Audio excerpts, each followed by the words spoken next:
azken ogasun batzordean, egin genuen galdera bat aurrekontu aldaketa baten inguruan, kontua da, eraberritzerako laguntzak, ez zirela ejekutatu 2023an,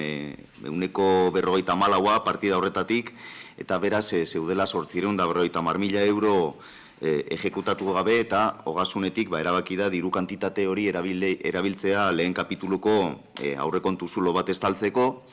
zulo horretaz edo behar horretaz ja galdetu genuen ogasunean, eta hemen hirigintza batzordean galdetu nahi genuen, batez ere, zergatik ez den ejekutatu pasaden urtean partida hori guztiz laguntzak emateko eraberritzerako, ez da? EH Bildutik uste dugu funtseskoa dela, hanka hori lantzea,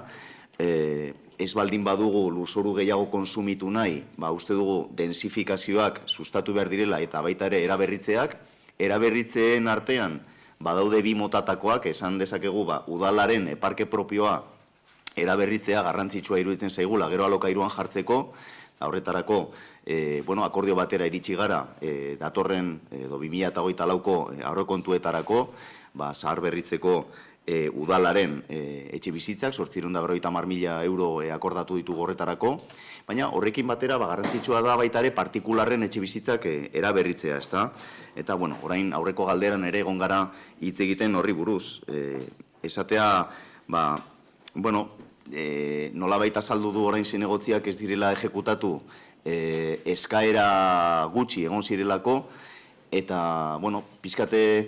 gustatuko litzaiguke horretan pizkate zabaltzea edo sakontzea erantzuna zinegotziak zeren, eta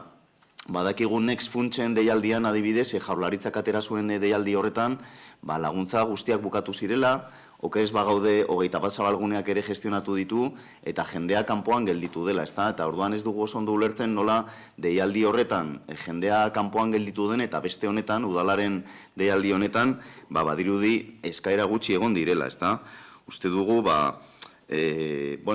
proaktibidade gehiagorekin lan egin zezakela udal gobernuak, oker ez bagaude alde zaharrerako eta koroatze ausorako ere baziren laguntza hauek, gutxienez horrela saldu zen aurrekontu aldaketan, eta gure ustez ez baldin baziren gastatzen edo bukatzen laguntzak bi auzo horietan aukera bazegoen Gasteizko beste auzo batzuetan ere zabaltzeko laguntzak, ezta? Orduan, uste dugu, momentu egokia izan daitekela, igual ez ja galdera bezala planteatuta, baina bai erregu bezala planteatuta, datorren urterako, 2024ko, udal gobernuak orain gaudela urte hasieran pilak jarditzala, zinegotziak berak onartu du aurreko galderan, pixka bat gehiago egin daitekela akaso informazio aldetik,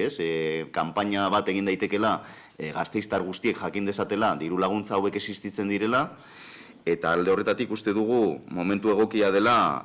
hori egiteko. Uste dugu udal gobernua ez dela eserita egon behar eta itxaron ea gasteiztarrak datozen laguntzak eskatzera, baizik eta pixkat atera, ez da? Modu bat, hitz egiteko modu bat da. Badauzkazue eraberritzeko bulego batzuk, badauzkazue parte hartzerako organo batzuk, igual hor zabaldu behar dira gai hauek eta pixkat jendeak ezagutu ditzala, ez da? Orduan, uste dugu serioski hartu behar duela udal gobernuak partikularren eraberritzen gai hau, eta ea da urte honetan euneko euna ejekutatzen den, ezta?